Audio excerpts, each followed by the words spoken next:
let's discuss the question. In this question, we have to prove the following, and the statement is given to us, which is equals to 3 cos inverse of x is equals to cos inverse of 4 of x raised to the power 3 minus 3 of x, where we are given that x belongs to closed interval of 1 divided by 2 and 1. So we have to prove that left hand side is equals to right hand side. So here we are taking the right hand side of this equation, and the right hand side of this equation is cos inverse of 4 of x raised to the power 3, 4 of x raised to the power 3 minus 3x.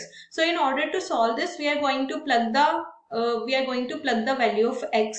So we are plugging the value of x as cos of theta.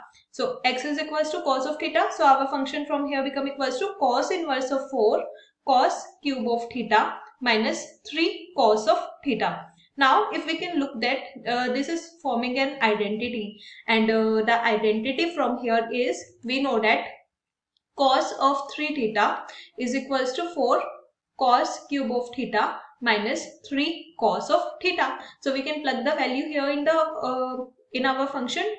So this from here become equals to cos inverse of cos 3 theta. Now here cos to cos cancels, we are only left with 3 theta, and previously we assumed that x is equals to cos of theta, then cos theta from here become equals to cos inverse of x.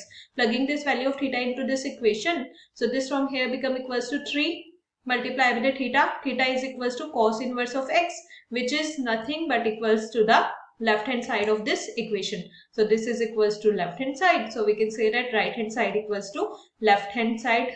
So hence proved. So this is the answer to given question.